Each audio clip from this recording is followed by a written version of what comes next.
Feeling inspired by hosts Ron and Tyler to work on your health? The MovieBuffs podcast is brought to you by Time to Train Fitness, your home for on-demand workouts for every level of fitness. Exercise with amazing certified instructors that want you to push through any barriers. At Time to Train Fitness, you'll find quality workouts across 6 class formats, including indoor cycling, HIIT, bar, yoga, strength training, and dance cardio. Stream brand new classes releasing every week in our 450 plus on-demand workout library. Use the link in the description to view all of the membership options and to start a free 5-day trial. Get ready to press play on your next workout. Hey everybody, Ron Jam here, and I'm excited to talk to you today about our sponsor. For any of my fellow fitness buffs out there who love to train, you also know that hard training leads to aches and pains, and that's why I love today's sponsor, Royal and Pure CBD. Their philosophy is to enhance your life with pure ingredients that you and your pet can feel good taking. Royal and Pure products combine the healing properties of hemp-derived CBD with other active botanical ingredients to enrich your daily activities and ease the aches, inflammation, and pains that come from being active, aging, or just daily life. I use their salve on all my achy spots, especially on my recovery days, and I always use their PM tincture to help me get a great night's sleep and recover to hit it hard the next day. They're offering our listeners 20% off at checkout by using code RONJAM20. So if you're interested in checking out their great products and seeing just how helpful they can be, visit royalandpure.com and use code RONJAM20 at checkout for 20% off. Okay, time for the show.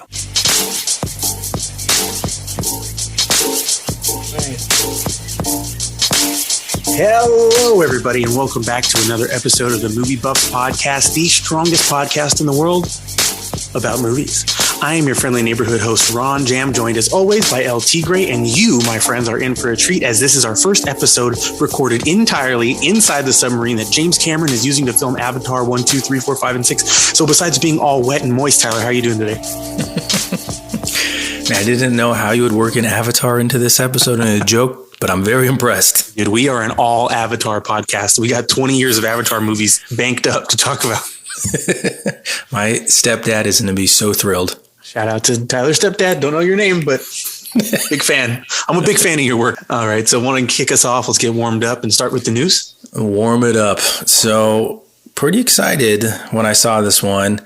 Just because more the emotion, the childhood memories of it, but it has been announced that a Mortal Kombat sequel is in the works. First question for you. Did you watch the reboot? Of course I did. I even watched it at midnight for no reason because it came out on HBO Max and it ruined my next day. I won't give a full review on it. Maybe we'll do it later down the line, but question number 2.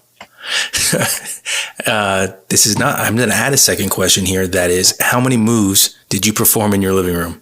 How many sidekicks? Okay, well, I was lying down in bed because it was midnight, so all I did was punches. And so was your wife happy about that? She was asleep for most of it, but a couple of the roundhouses, the right hooks did wake her up a bit. Gotcha. Well, in this sequel, which character do you hope to see? Not to spoil too much about the first one, but I hope Scorpion is in it. And I would really love if they did a Mortal Kombat. Because they did a... Yeah, because if you don't quite remember, they didn't do a Mortal Kombat. Yeah. The whole movie was about them cheating to try to avoid doing a Mortal Kombat. Yeah. They should have called it not Mortal Kombat yet. Well, there goes the spoiler. Spoiler alert. They don't do a Mortal Kombat. They just fight in the streets. So that's what I hope for the most. Oh, okay. Well, moving on to another series that we'll probably joke about here. Jason Momoa has joined F10. Question for you. Whose brother do you think he will be playing? I was listening to the Weekly Planet podcast, and they're joking about that there might not be enough wiggle room to say he's Dom's other brother. And I think they're going to say he's The Rock's brother, even though they went to go see The Rock's whole family. And he was not there. And he wasn't in it. But, I mean, they are both Polynesian. So maybe they'll say that, like he's his cousin. My biggest thing is, how are they going to explain why Jason Momoa is all wet? Because he's Aquaman. I'll tell this podcast that when I saw that preview, the trailer for John Cena being Dom's brother, I think that was when I lost. I was like, I can't watch this. I don't even know what whatever it was, but that was it for me. I was like, I'm done. Sorry, Tyler. Who plays his brother? His name is John Cena. Oh, okay. Interesting. Yeah, I thought it was funny in that movie. They just shellacked John Cena in Self Tanner and like, yeah, brothers, whatever. It was close enough. Close enough. They both wear the same freaking tank top and have the same spray tan. Therefore, they're brothers. Therefore, they are family. Oh, I almost knocked my mic over. What else news you got for me? Well, the next one was quite interesting, just being the fact that I actually read this article and I read the whole thing, which I'm surprised. Taylor Lautner. If you are familiar with Taylor Lautner, I am. Star of Team the Jacob. Twilight series. Yes. Well, in this article, it talked about how during the Twilight peak, and I think he was on a press tour for the Netflix movie that came out about the Saints, the NFL Saints head coach. Dude, Sean I got to Payton. tell you, unfortunately, I just watched that movie. It You wasn't on actually watched purpose, it? but I watched it front to back, watched the whole thing. I can't believe you did. But anyways. Me neither. It ended and I was like, what the hell? In this article, not the movie, he's talking about how when Twilight was peaking, that he was scared to be in public, that the fan life, people knowing where he's going. And a small part of me was like, well, you have millions of dollars. Why don't you just like stay home? You don't have to leave your house. Like, I'm just saying. But anyways, that could be the introvert of me. But, and you know what, though, that I think people tend to forget? The paparazzi is not omnipotent. Somebody like your publicist calls them and says you're going to somewhere, or you go to the very famous restaurant in Malibu and they just sit there. Like I've gone to eat at Nobu and you come outside and there's just paparazzi sitting there waiting for someone to go. Yeah. So like, if you don't want them to see you, don't go to that restaurant. Like it's really easy. That makes a little too much sense there, Ron. And I don't know if you can do that in this podcast. So my question for you though is, are you someone that likes to take pictures with celebrities, or are you like me and you just kind of run away because you're embarrassed? I got to tell you what, one time I had near meltdown because I wanted to take a picture next to a statue of the Hulk at a comic convention. And I was so embarrassed and uncomfortable that I almost didn't do it. So no, I don't take pictures with famous people. The one exception, and this almost made me throw up with nerves, was I took a picture with Tommy Wiseau from The Room. Okay, random, but yeah, I saw him at Cantor's in Hollywood, and I was like, me and my brother had just finished talking about it and watching it, and I was like, I got to take a picture with this guy, and for legal reasons, I won't say more than that. But let's just say I went up and I said, "Oh, hi, Mark," and we took a little picture together. Okay, interesting. I think the last celebrity I saw, and he's not really a celebrity, is.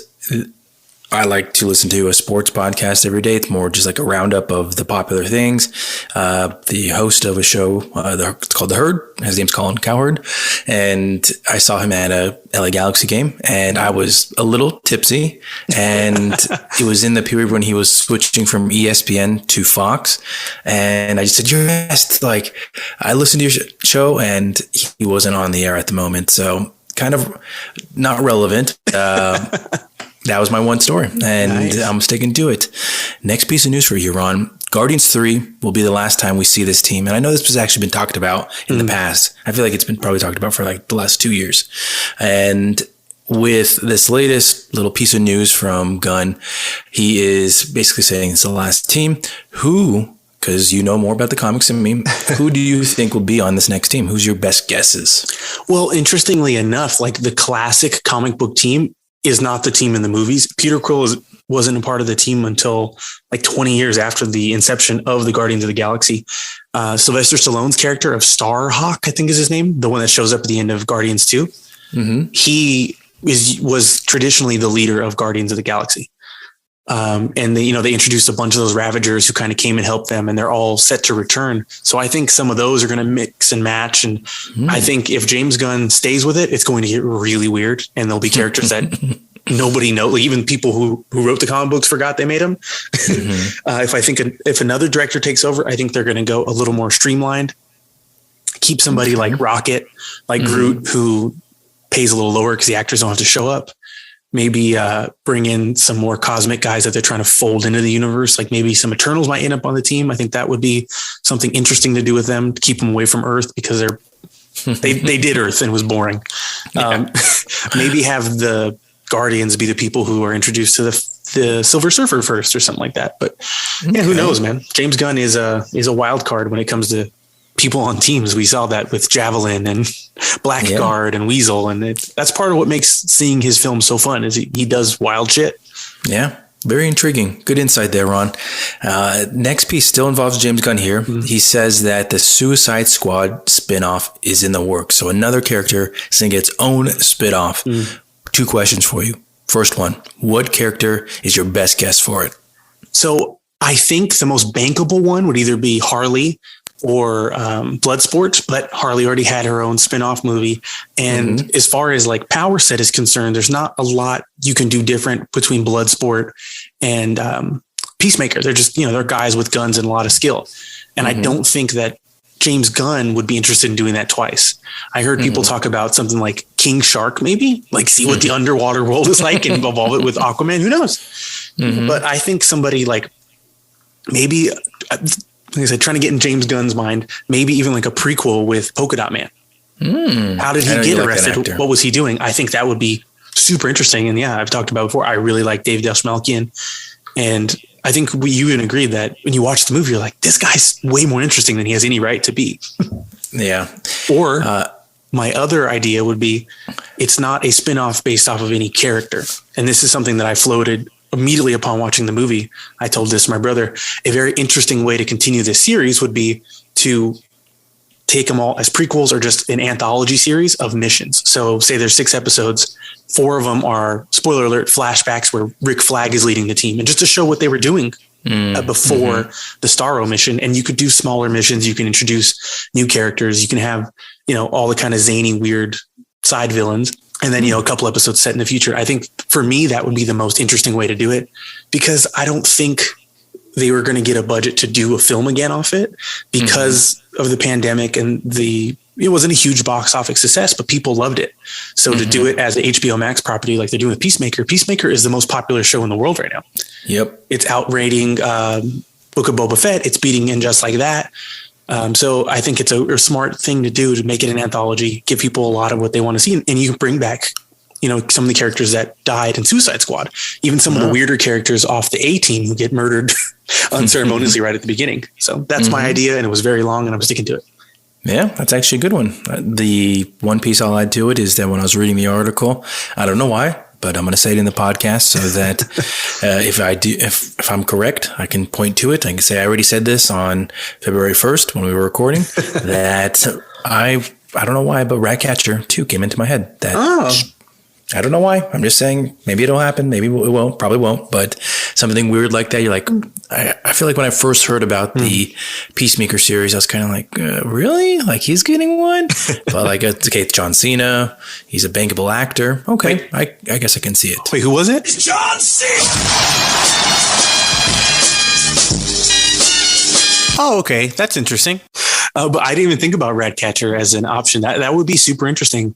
And again, that's another character that by the end of the movie, you're like, I didn't think I'd care about Ratcatcher 2. And here she goes. So yeah, that's a great idea, Taylor. Yeah, when it's a chance to potentially put Taika in something. So why not? Exactly. Well, one more piece of news on my end, and I'm not sure if you actually watch The Boys, but I sure do. Okay, well, The Boys Season 3 returns June 3rd, so very excited for that. First 2 seasons, very entertaining. Usually my wife and I, we binge them in one weekend. So you can tell we have... It's not the most pleasant show to binge all at once. It's dark. Well, we have so many plans that we just binge it. And so my question for you is, it's not really pertaining to The Boys. The news is probably that it's returning on June 3rd. But my question for you, because this is a series that it's not made on Disney Plus. It's not on HBO. It's on Amazon Prime. And I would say Amazon Prime is... it's one of the streaming services, but I typically don't go to it first over Netflix, a lot of the other streaming platforms. So my question for you is, what do you think the magic sauce is for making a series that's popular? Well, one of the things that comes to mind when we talk about streaming series is that I think I mentioned earlier, I listened to a podcast called the Weekly Planet podcast. They're based out of Australia. And so based off of the things they talk about, I got a bit of a kind of a sense for what's available where. And Disney Plus doesn't have release dates that are quite the same. And it's a little, I know even especially when it started, it was inaccessible in countries outside the US, and HBO Max, I don't think it even exists in a lot of countries. You have to buy it through Amazon Prime or through a separate streaming account. So I think for Amazon, they have the market kind of to themselves as far as being completely accessible everywhere. Because Amazon is the biggest company in the world, LexCorp. And besides that, it kind of seems like it comes down to a bit of luck of the draw. Besides it being good, I think the real secret is to do the kind of the cost benefit ratio, because some people will produce pilots and stuff that are so prohibitively expensive that it has to be a massive hit day one to continue. And that's not how the streaming model works. Usually big streaming shows, there's very few that are massive hits right out the gate. A lot of times what happens is, a friend of yours will have watched a show 3 weeks ago and you see them, they tell you about it. And that's how the shows grow. So one of the things that comes to mind is we discussed this a few weeks back. HBO produced another spinoff of Game of Thrones, and it was like a $15 million pilot, and they shelved it because it was apparently just bad and they didn't think it could work. So they kind of priced themselves out of being able to do that, where you make them and let them accrue viewership and let them grow, because at $15 million an episode, you can't really gamble. Whereas if you make a more affordable show, like The Boys is, sure, it's a superhero show. It's kind of high concept, but for the most part, it's street level. These guys have to be tactical. There's not a lot of superpowers in it. So the cost per episode is lower, where you can put it out there, let it grow buzz, let it grow by word of mouth. And then by season 2 and 3, then you can up your investment once you've built yourself an audience. Yeah, interesting. Very interesting insight there. The one that came to my mind, and I guess I live in a bubble with this because I watch The Witcher, and I think it's a great show. It's a great series, but I believe I forgot on what show I was watching or listening to, that The Witcher doesn't really get too much credit. That's not that popular, despite how much they put into it, despite the nudity, despite the action, and despite Henry Cavill's bouncing bosom. It doesn't get much play, which is surprising to me, because I feel like in a popular realm, the whole fantasy land, and I guess because I watch quite a bit of those, but I think you were pretty spot on with how a lot of people watch something and then they tell their friend and it tells them to spread that way. And what came to my mind is a new show that my wife and we just started watching in the last week, and we already binged one season of it. I'm going to mention it later on, but it's not a well-known show, the one that I'm going to talk about later on, but it's something that probably not many people listening to this podcast are like, oh yeah, watch that, but maybe it sparks something. And they're like, hey, I'm going to go check it out. I'm going to watch one episode. Yeah. Speaking of The Witcher, though, I told you it's my cardio show. So yesterday I honestly couldn't tell you what happened in the episode, but I got a great cardio session in. So I'll watch the episode again. So they get a lot of their viewership from me, because I'll stop paying attention, finish my cardio and go, oh crap, what happened? And this segues nicely into one of my first pieces of news. I didn't write it down, but I remembered it. I read today that season 3 is already in production. So it's kind of cool to hear. I like Henry Cavill. I think he's a charming actor. I liked Witcher season 1. I've heard season 2 is even better. So it's cool to see that they're building up this universe. I know they have a prequel coming out. They have their side quill anime movie. So it's cool. It's nice to have options. I think it's one thing that keeps him busy. I know that whenever people talk about is Henry Cavill going to return for Superman, they talk about The Witcher, that his filming for The Witcher is taking precedent right now for him, because they are putting a lot of money into it, and he's the main character for her, and he enjoys it. But I mean, he's mentioned before that Superman has a big part in his heart, and he would love to put the cape back on. But I mean, they got to make the pieces work. I think that WB has to make the pieces work to get him to suit up for it. Yeah, definitely. And speaking of shows that are beginning production, news came out today that season 2 of Loki is going to begin principal photography in England over the summer. Are you excited to see this? Where do you think the story is going to go from there, from where it ended last season? The story is a tough one. What I will say is that Loki is probably my favorite one so far of the Disney Plus series. Agreed. Not just for what it sets up, but the acting, the story. And I think it was actually on point in terms of the Marvel brand. I know that you and I have talked about how we're going to integrate Disney Plus series into the podcast, and Loki is probably the one that I will look forward to most, just because it was actually entertaining to watch. But just all the little pieces that they put in there, everything was clever. It was clever and it was purposeful. It just wasn't a backhanded joke at Imagine Dragons, or it wasn't a something that really didn't play into it, like with Scarlet Witch and going through these different genres and trying to be cute just for the fun of it. So story-wise, I'm not good at that stuff. I've admitted before that I didn't read the comics, and looking at the next set of movies, it'll be interesting to see how those integrate, though. What about you? Yeah, I agreed. I think Loki kind of stands head and shoulders above all the other Disney Plus stuff because it was the one that felt most like a movie. It felt like it had the biggest stakes, whereas everything else was kind of, I think I've said this before, it felt like a bunch of random events to get people into the same position they were at the end of the previous movie, just in a new costume. So Loki felt like there were really stakes. And then the fact that it takes place kind of outside of the main continuity in this, the TVA world, gave it the option to do so many more things than, say, having to take place in this little town, and it all has to wrap up neatly to start to the next movie. But also because of where all the movies are and because of the ending of season 1, it's anybody's guess as to what the hell happens in season 2, because if rumors are to be true, Loki is in a lot of these upcoming crazy multiverse movies because of where season 1 ended. So very fascinating. Speaking of crazy out of the world stuff, Tyler, have you read the IGN report that they are building a film studio in space and it will be open by 2024? Is Tom Cruise a part of it? He probably is. He's already there. He's probably building it with no spacesuit just to prove he can.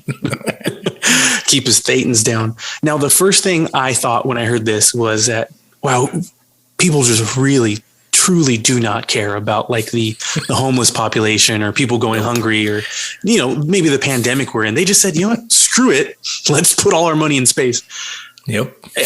I kind of never cease to be amazed by the kind of evil indifference that the truly rich can exact upon the rest of the world. But that's it for my news today. I do have some trailers. Do you have any trailers to talk about? I did have one, but I didn't want to potentially ruin our skit that we have coming up. So I'm going to save it, and I'll probably mention it once we get to it. So you talk about your trailers.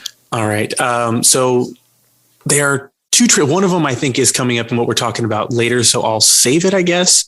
But the first one I saw was for the Texas Chainsaw Massacre on Netflix. Have you seen this trailer? I have not. Okay, well, anybody is unfamiliar with Texas Chainsaw Massacre? It's about a family of cannibals who eat people, and one of the younger sons is this gigantic man who wears people's faces as a mask and carries a chainsaw around. This is brought to you by the people who made the remake of Evil Dead and the recent horror movie Don't Breathe, both of which I found really enjoyable.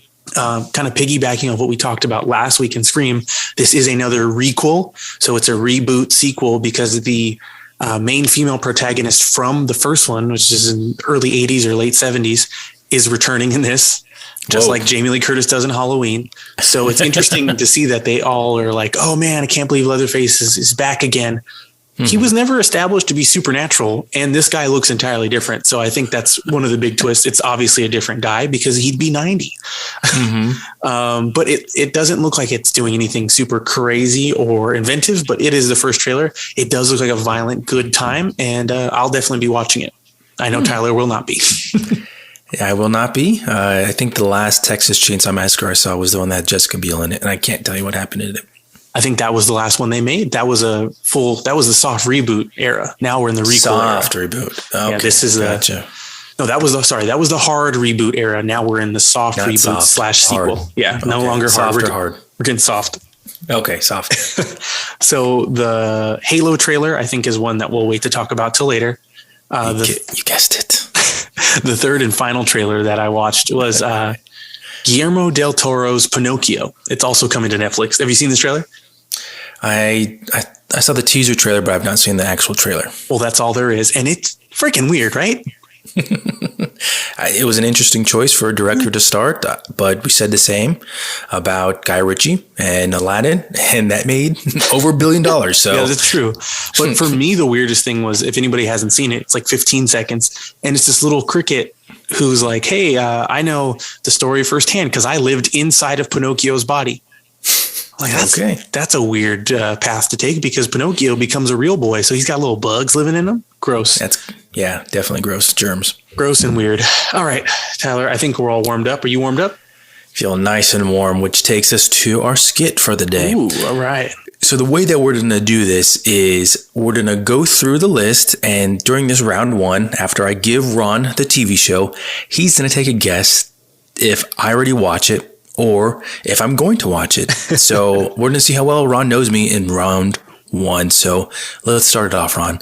All right. First TV show, Atlanta. Atlanta. Now, I don't think you watched this. You are correct. Got it. All right, what's next? Number 2, Stranger Things. You definitely watch that. I do. Next one, The Last of Us. Will I watch it? See, this one is tough because I know you don't play video games, but I think you're a fan of Mandalorian, and you're interested to see what Pedro Pascal does in this. So I think you'll be watching it, just like the rest of us. That's a very, very smart guess there, and it's probably correct, seeing that you should watch anything that comes out on HBO Max. Next one is House of the Dragon. Obviously, you're going to watch this because you love dragons. You could have just went with the whole, I already watch Game of Thrones. That would have been the easier one. Well, I know. That's why you love dragons. So did I watch Ozarks? Yeah, we talked about it last week. You asked if I seen Ozarks, and I said, oh, yay. And I turned Canadian. That's a cheat one. Not fair. Here's one. Will I watch Halo? Yes, and I will too. Ooh. So this was the trailer that I did not want to talk about earlier. Yeah. And I said I didn't want to talk about it, to save it for this. And you already mentioned before, I don't play video games, but I did. At one point, I did play video games, and Halo was the game that I played. And I think for every boy our age, this was the thing you did. You went to your buddy's house and you played Halo for hours and hours on end, right? Oh, yeah. That's just what you did. I know that our the fans that know me know that played Halo at one point before rankings got all messed up and it didn't mean something. I had a rather good ranking. And with Halo, this is like the part that I like to joke about is like we played Halo a lot because this was in high school at the point where girls didn't talk to you. So like 9th grade. Maybe they didn't talk to you, bud. Yeah, maybe that's it. It doesn't count if you're the woman that you married talked to you. I'm talking about women in general didn't talk to us. And what we would do is we would go to a friend's house, and the story that I usually tell is how like we drilled a hole between two of the rooms in my house so that we could connect the Xboxes to dual TVs. Okay. Amazing. You know, speaking of Halo, I actually got pretty good too. I was ranked number 3. Sure you were. In my house. And there was only 2 of us that played. Well, next show here, The Witcher Blood Origin. Yes, you're going to watch it. We'll see. You just said how much you love The Witcher. You can't be a freaking little coward about it. You got to watch the whole shit, man. The Mandalorian. The Mandalorian season 3. Do I watch it, and will I watch it? Yes, and you're going to watch the next one too. That is correct. The next one is Obi-Wan, the one that I'm most excited for. Obviously, everyone in the world's going to watch that unless they're dumb. And I'm going to throw some more video games in there. If you had Xbox, the original Xbox, the game Obi-Wan, best one out there. I would play it for hours, just being able to throw your lightsaber at people and be able to control it and like kill people. Amazing. But last one, The Lord of the Rings. Yes, you're going to watch it because you're a nerd and you like castles. That is correct. Well, Ron knows me pretty well, and some of these he cheated because I didn't get any of them wrong, though. So I guess I know you better than anybody. Well, it doesn't quite work for the podcast when we talk about them weeks ago and then you actually remember them. I thought you would actually forget some of these. Dude, sorry, I remember what you say. I also, just to be clear for the listeners, I am on a little PEDs right now, podcast enhancing drugs. Before we jumped on, I had a meal and I had serving and a half of Gatorade. I also had an Excedrin and a B12. So right now I am lasered in. I got calories. I have no headache. I have a little bit of caffeine. I got some B12 in me. So podcast enhancing drugs. So that's why you keep messing with your microphone over there. Round 2 now. We're going to go and see now. Round 2 of this. If the series is ending, so a couple stipulations here. If the series is ending, will it get a spinoff? So some of these are spinning. You're going to have season-ending episodes. Will they get a spinoff, or will it get another season? So first one, Atlanta. It's going to be done when it's done. Okay. Stranger Things 4. Absolutely getting they will not let that die no matter who stops watching it. And the Atlanta thing, I know for sure it's going to be done because there's a reason it takes so long between seasons, because Donald Glover is a perfectionist about that stuff. And I think he said he's always planned on it being 3 and then they're out. Okay. The Last of Us. Last of Us, obviously it's getting multiple seasons. They probably already have them written in pre-production. House of the Dragon. There's no way, I guess, unless it's that Game of Thrones pilot they didn't put out. They're at least doing 2 seasons for sure. Ozark. I don't know anything about it, but I know this is the last season, and it doesn't sound like a series that needs a side quill or a spinoff. Halo. Halo is going to be tough because it looks quite expensive. It looks good. So I think sequel definitely depends on viewership because it's probably too expensive to just make it and hope people watch. So that's the one that they actually talked about the budget and how much money they dumped into it and how they are optimistic about it. And Paramount Plus needs this one to work. They need it to work for their streaming app, because I also heard on a separate show how Paramount Plus is big time in the debt with their streaming platform. Oh, man. So they really need Halo to work with them. The Witcher Blood Origin. I don't think this counts. It is a spinoff. I know.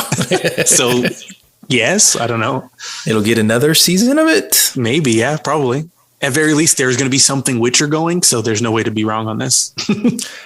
So the next 2,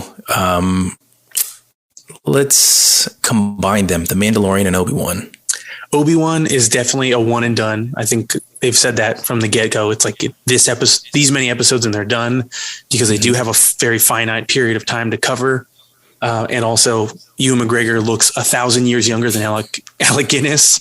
So they'll have to wait a while for him to get old enough to do that. And we also know where he ends up. So The Mandalorian, I don't know how much more they're going to do, because like we said, Pedro Pascal has moved on to The Last of Us. You know, Star Wars has a lot of other things cooking. So I think it might be a decent bet to say The Mandalorian as a standalone show ends at 3. But I don't want to spoil anything. I haven't seen the episode myself, but there is an entire episode of the Book of Boba Fett that is a Mandalorian episode. So I don't think stuff like that is going to stop. We talked about this a few weeks ago. There is no limit to how many times they'll do hey, remember this guy in Star Wars. So the Mandalorian is going to be around.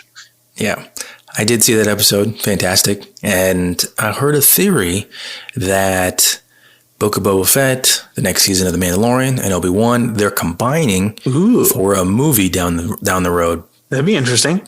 Yeah. So all this stuff is kind of setting some pieces up. So we'll see how that goes. I'm, as I've already mentioned, excited for Obi-Wan. So next one, The Lord of the Rings. Now, again, they're going to have to be able to do a sequel, because I've heard that the budget is incredible on this. I think they're estimating that for 3 seasons, it's going to cost them like $1.5 billion for a TV show. Insane. So either they get a sequel or they go out of business, whoever's making it. Well, $1 billion is nothing for Bezos, so no biggie. Yeah. Moving now to round 3. Out of all 10 of these, which one do you think has the biggest chance of being canceled? Ooh, I hate to say it, but it does seem like Halo, because of the risk involved. And, you know, House of Dragon, like I said, it does have a built-in television audience already. Even if it's bad, it has this giant audience that is coming over from Game of Thrones. Same thing with Lord of the Rings. It has this giant multimedia audience from the movies, right? Whereas Halo, it's only ever been, for the most part, a game franchise, right? So it doesn't have as much crossover appeal. So I think it really is going to depend on its word of mouth, because if it's only the hardcore gamers watching it, it's going to get canceled. Interesting. That was one inclusion I thought I'd see on here is season 3 of Ted Lasso. That's probably my most anticipated TV show of the year. It is their final season as well, and I can't wait. Yeah, I think there were actually quite a few people in the comments that left like which ones they wanted to see. I'm guessing Ted Lasso would have been on there. I know The Boys season 3 anticipated. I know we already talked about it, but that's another one that a lot of people are excited for. So lots of stuff in 2022 coming out. The one that I thought would have been a chance for cancellation was actually The Last of Us. I know that we briefly talked about good people in the show, people that are popular right now. I mean, Nick Offerman, another person from the Game of Thrones series, but the actual reason why I thought that would be the one is one of the creators was from the Chernobyl series. And I know Chernobyl got a lot of street cred. A lot of people loved it, but for me personally, I could never get into it. I've maybe gone through the first episode at least 3 or 4 times. I just can't get past it. And I know it's a slow play and I hear it's really good, but that's just me. So that would have been my vote, is The Last of Us. You know what? I agree too. And that kind of has the same thing we talked about with Halo, that it doesn't have a built-in audience for television. Yeah. Well, interesting. Well, we're moving on now. And if you haven't had a chance yet to listen to our first episode of Back Day, this would be the chance. Check the link in the description. You're going to hear Ron talking by himself. So you're not going to have me there to mellow it out, to essentially calm Ron down. He's going to be talking for the whole 15 minutes. So check out episode 1 of Back Day, Eternal Sunshine of the Spotless Mind. Thankfully, I got it right for the second time in a row. Hell yeah. And also, we're going to throw in a link for our previous episode in the podcast. If you did not yet tune in, Ron reviews Scream, and I sit there and listen, and that will be in the description. But as we move to our main set, we're talking about a movie that came out last year, and this is part 2 of our Marvel Roundup. So talking about Black Widow, and this is one that we kind of held off. We didn't put it in our first Marvel Roundup, mostly because we wanted to talk about movies that we liked. And so that's bad to say right now because we haven't even reviewed it in the podcast. I'm already throwing out bad things. And I know that. But you are. I'm saying nothing. We're talking about Black Widow. This movie was directed by Kate Shortland. She was someone that did a lot of TV before. Lots of TV on her resume on IMDb. SMILF, The Secret Life of Us, Bad Cop. It had a cast that, on paper, was pretty solid. Scarlett Johansson, Florence Pugh, David Harbour, Rachel Weisz, and Ray Winstone. And Ron, will you lead us into the premise? Well, the premise is that Natasha Romanoff confronts the darker parts of her ledger when a dangerous conspiracy with ties to her past arises. Basically, in between Civil War and Infinity War, we get to see what Natasha Romanoff was up to, and it's a whole lot of spying, a whole lot of kicking, and a couple explosions. So, Charlie, you want to give us a spoiler-free review? Spoiler-free, as I did a partial rewatch. I'll admit it was a partial rewatch. That I actually felt kind of excited rewatching it for the beginning series. I think that this one, it had some good themes in it, that the whole family stuff, and I'll come back to that later on. But I felt like this was one of those movies, ultimately, that was one that nobody was really asking for. And it was any Marvel fans were like, oh, I want a Black Widow movie. I don't know about that one. I believe I read that it was one that, of course, Scarlett Johansson was pushing for, because she's no longer an Avenger because she died. Spoiler alert. I think by now everybody has seen Endgame and Infinity War, so I think we're good. But with the delays, the pandemic, the clout surrounding, it didn't really sound appealing to me before I watched it. And I think that's probably why I didn't even watch it when it first came out on Disney Plus. I think maybe I waited a couple months and then eventually watched it. But what were your original thoughts about it? You know, going spoiler free, I can't say that it was anything kind of that would break the Marvel mold. It's a solid movie in and of itself. I think the placement of its release was the weirdest thing. If this had come out when the movie is set, I think I would have really liked it because, you know, there was that big mystery and there was kind of a large gap between seeing what a lot of the Avengers were up to between Civil War and Infinity War. If it had come out in that gap, I think it would have been received a little bit more, a little more anticipation.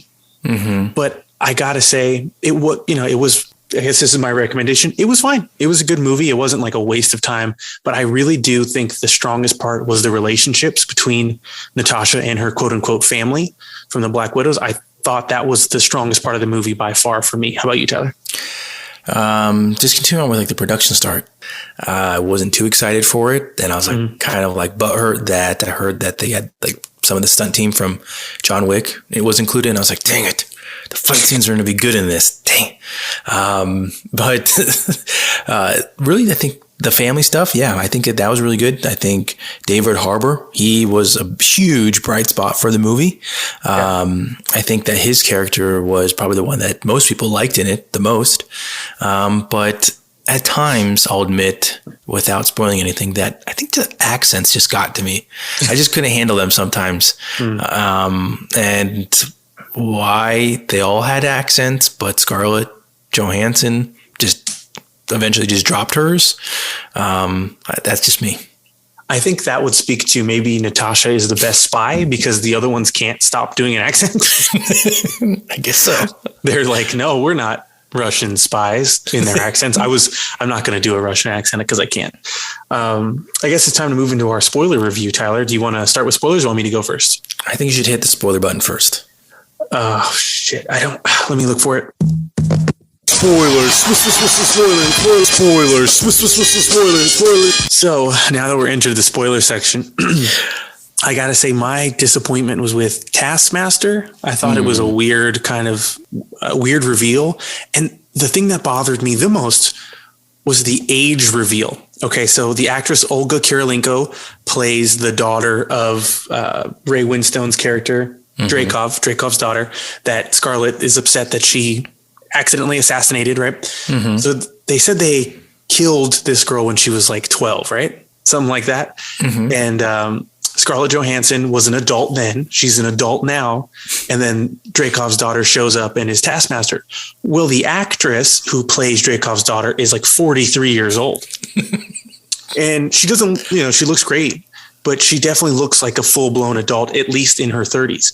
So how is Scarlett Johansson in her 30s when she killed her and then also in her 30s now when they fought? It just bugged me beyond belief. And because these people aren't any of the characters with powers, so it bothered me for some reason. I couldn't get over it. I didn't put two and two together till right now in terms of who she is. I guess because she didn't really look like it as Taskmaster underneath the mask, but she is the Bond girl from Quantum, and she's in Oblivion. And I didn't put those together till right now. And you're so right with the age difference there. It doesn't make sense. Yeah, it doesn't make sense. And they had an actress who's older than Scarlett Johansson play somebody who's a grown-up version of a little girl Scarlett Johansson killed while Scarlett Johansson was an adult. Yeah, a lot of words there. And I think Taskmaster was really built up prior to the release. Yeah. You really thought that Taskmaster was going to just be the super badass. And don't get me wrong, has some cool fight scenes, which is understandable, just seeing who they have for stunt coordinating. But, I mean, what else? Was there something more that was supposed to happen with Taskmaster? So, kind of a letdown. I'll admit, though, that the opening sequence, I thought it was going to have a really dark tone through the movie. With the kids, and they really started early with the emotional playing that they were leaning into throughout the whole movie. They're evading the police, they're having to fly this plane, and the kid's getting pulled away. And then they have this whole montage series that leads in the movie, but it kind of just stops after that, in my opinion, in terms of like that whole tone. Like they go into the espionage stuff immediately after that. And one small note is that I also did think in rewatching it that the child actor that played Natasha looks nothing like Scarlett Johansson. But that's beside the point with casting. What do you think about that opening sequence, though? I thought it was good.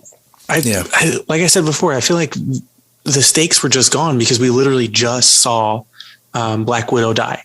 So it was hard to invest in a way you would if it came out when it's set. I think the biggest takeaway was the post-credit scene that connected it to Hawkeye, but also that show was kind of the same thing where not a lot happened.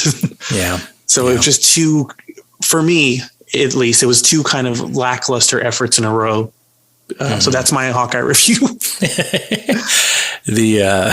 I guess along the same lines of lackluster dramatically, I would say. I mean, they're all very well produced. They're well acted. It's just the dramatic stakes were lackluster for me. Yeah. And with lackluster CGI, I thought that the de-aging on William Hurt, Secretary Ross, I thought it was probably one of the worst I've seen. Oh, really? It was kind of just, it looked too fake to me. With some of them these days, I feel like, especially when we're talking about The Mandalorian, what they did with Luke Skywalker, it looked legit. When you know the person is not that age and you're looking like, holy crap, that looks amazing.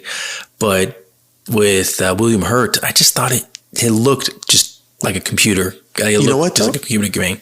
Go ahead. I'm glad you brought that up because I forgot that was in there. And I think part of the reason he looked so maybe off to you was they did mention that General Ross is quite ill now. And that was like, this is their time they're setting up. If anyone's unfamiliar with the comic books, turn away now.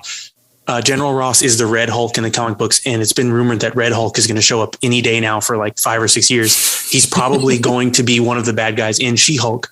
So this was them setting that breadcrumb to show, oh, look, General Ross between Civil War and this movie, he got very ill. What do you think he's going to do to try to fix that? He has Emil Blonsky in captivity. He can maybe sample his blood and try to use it to cure whatever incurable virus or disease or X, Y, or Z he may have. So that's one of the things that I did find interesting out of this. But again, it's kind of metatextual and not exactly inside of the film itself. So very positive of you. Very positive of you to put that spin on that when I was trying to make fun of the CGI. But anyways, I think that one of my first issues was probably like with the whole like Red Room. That was one of the things that you heard about for a long time, just like the Red Room and the intensity of it, and how badass these assassins are, the Black Widows, and like I felt like I walked away kind of thinking like, are they as lethal as the Dora Milaje, or maybe are they like on the same level as like the Tracksuit Mafia? Like where do they lie here? Because it's not like the end fight scene where they're all like ganging up on Natasha, that you're like blown away. It's kind of just meh. Okay. Yeah. And I think that all still connects to what we're talking about is that at a certain point, a movie like this, no matter how high you set the stakes, like we just saw the half of the universe get destroyed. So like, it's hard to build impressive antagonists and build the stakes when, it's juxtaposed to something so intense and so over the top.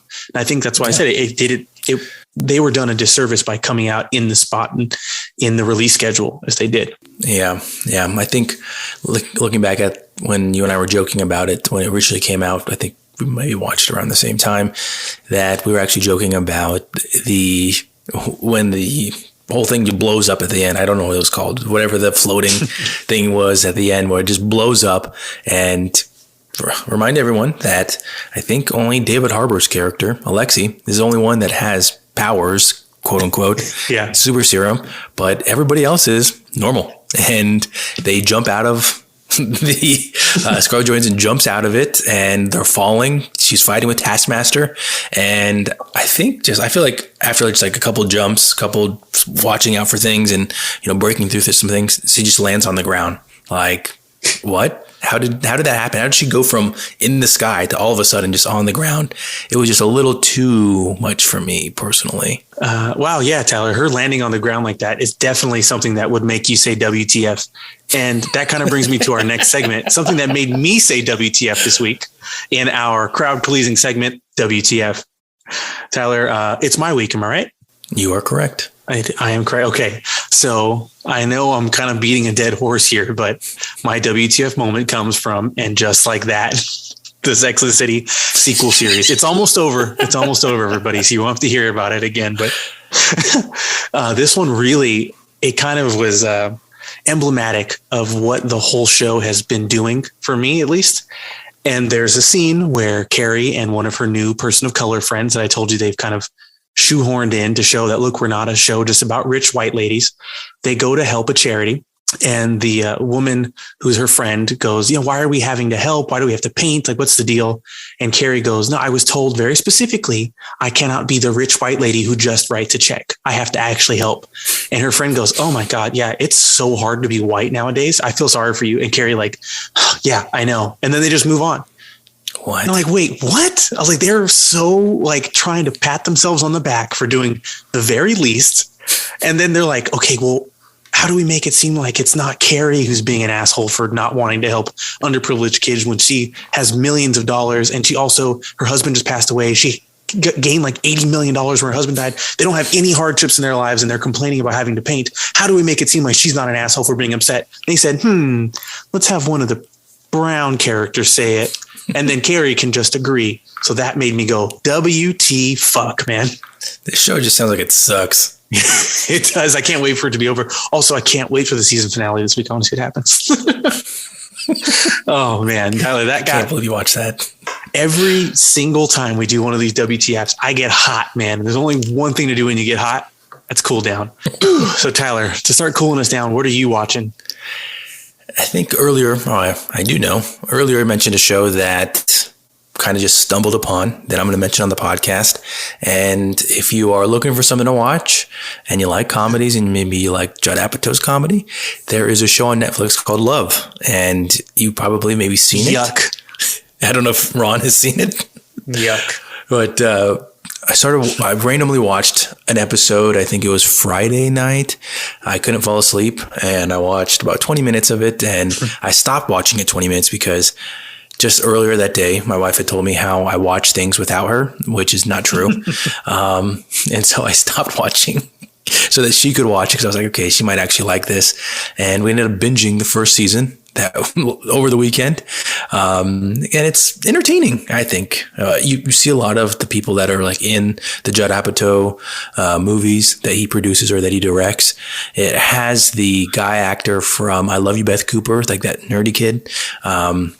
And he kind of plays a similar character. The actress, I think some of the other people might know who she is, but it's Gillian Jacobs from Community. Yeah, there you go. I didn't know who that was. I didn't watch Community, so Ron does. My wife watches the show and I despise it. I don't like shows where everybody is an asshole to everybody all the time and they don't have any redeeming qualities. They're just, everybody sucks together. And I get it. Some people like that. I just don't. I'm not saying it's a bad show. I'm just saying I don't like it. I've heard the writers say that he's the classic, like, give a nice guy a chance, when he's really one of the worst guys. Whoa, Ronald, throwing out accusations like that. The writers have said it, dude, not me. I didn't write the show. Oh, you know all the writers? I talk to him on the daily. I'm texting with freaking Billy Jacobson right now. He wrote the first episode. Okay, well, anyways, usuals, of course, Gemstones, Boba Fett, Euphoria, and we're rewatching Daredevil right now. What about you, Ron? What are you watching? I watched the biopic The Eyes of Tammy Faye, starring Jessica Chastain and Andrew Garfield. I thought it was pretty good. It's interesting. It's about a husband and wife who, spoiler alert, start a church scam thing and steal hundreds of millions of dollars from people. I think I know what you're talking about now. I also accidentally watched Home Team starring Kevin James and Taylor Lautner. Why did you watch that? We were at my brother-in-law's house and they started it and we were sitting there talking. And then I was like, well, it's 45 minutes in. I got to watch the rest. It's actually not bad. It's like a cute kids movie. It's like a not as entertaining version of the Little Giants. Anything you have to start with, it's not that bad. It's bad. And then my favorite thing I've watched in the past week or so was Being the Ricardo, starring Javier Bardem as Desi Arnaz and Nicole Kidman as Lucille Ball. And it's about, I don't know if it's a fictionalized week in their lives, but it's about this week in their lives in which it happened, but I don't know if it all happened at once, but where Lucille Ball was under trial, under investigation for being part of the Communist Party. And so they're like prepping for their show at the end of the week, all the while trying to like fight these accusations and make sure it doesn't get picked up by the news. And she's trying to figure out if Desi is cheating on her, and all kinds of crazy stuff happens. And it's written by Aaron Sorkin, and he wrote the shit out of this movie because it's literally just people at rehearsal talking. They're just rehearsing and then they'll talk about their problems and move on. It could be a play because it takes place in such a small amount of places, but it is freaking riveting. I recommend it to everybody. It's on Amazon. Okay. Nice plug for Amazon. I think you guys would really like that one, honestly. Super Sounds good. like something that my wife would like to watch. Yeah. And then coming up this week, do you have anything you're going to watch, Tyler? Well, tomorrow, Boba Fett. We're actually behind on both Euphoria and Gemstones, so we got to catch up on those because we've been watching Love. But let's see. This weekend, I feel, we didn't watch. There's been this Netflix movie with Adam Devine. Devine. Oh, there we go. That we've been like wanting to watch. I think it came out in 2018, and I just think he's funny. I like whatever he's in, and we just haven't watched it. So I think we're probably gonna watch that movie. I can't even tell you what the name of it is. Is it that time loop movie with him and Alex Dario and that one? Nice. And was it Steve Robbie Amell? I guess so. Yeah, I haven't seen that, but I've heard it's okay. Yeah, it's on Netflix and it keeps popping up for us. So I think we're going to finally take that leap. And I think I can speak for both of us when I say we're both super excited for the season finale of Peacemaker. Oh, yeah, I can't believe it's already the season finale. That's how you know a show. In the usuals. I know. It's crazy. That's how you know a show is good when the whole season has ended and you're like, oh my God, why? Just double it. Keep going. Yeah. And it flashed by like that. And I've waited every single week, like appointment viewing. So I'm excited. It's one of those series too that you want more and you're actually excited to see what it sets up. Especially, I mean, how long have DC fans been asking for something that continues on a story and that sets up just good and makes sense? Yeah. And then one of the other things I'm looking forward to is a new show that starts up this Thursday starring Will Arnett from Arrested Development and lots of stuff. But it's a show called Murderville, and he plays a detective and he has celebrity guests come and try to help him solve a murder. But it's kind of like Reno 911 in that once they get there, it's all improvised. So they have like the details of the murder that exist, but they kind of improvise it together, and it seems fun and funny. Definitely going to check that out. And then I have to go see, maybe not this week, but soon I'm going to go see 2022's most unnecessary movie, Jackass Forever. Obviously, I got to see it. Oh my goodness. I got to check it out. No, hard pass.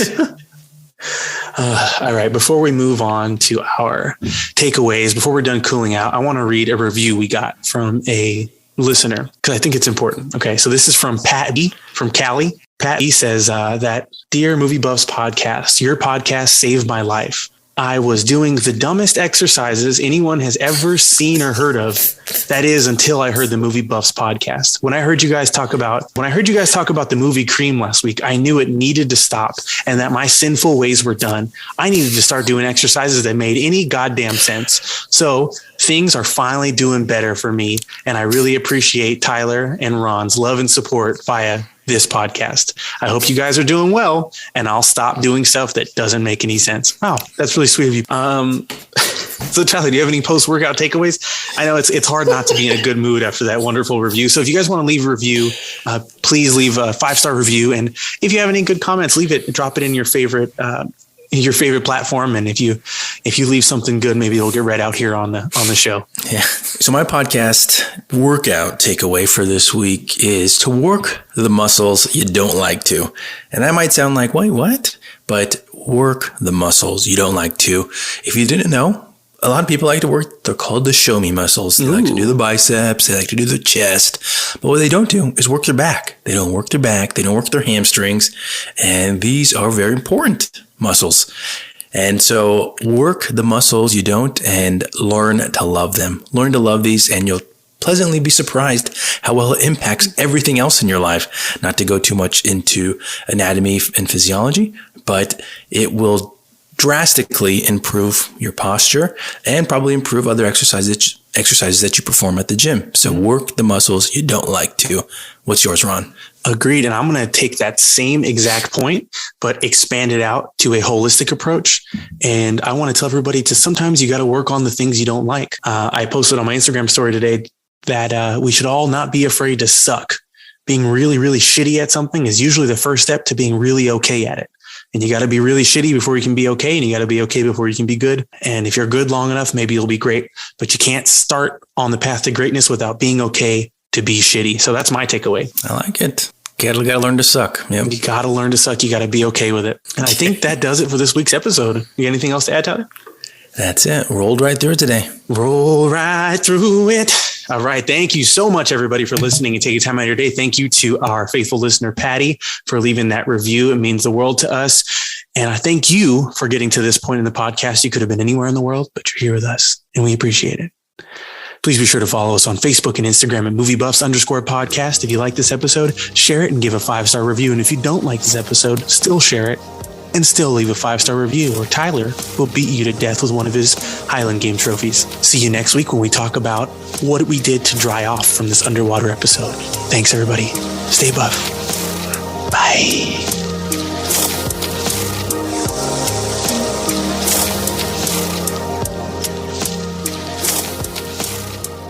Feeling inspired by hosts Ron and Tyler to work on your health? The MovieBuffs podcast is brought to you by Time to Train Fitness. Use the link in the description to view all of the membership options and to start a free 5-day trial. Get ready to press play on your next workout.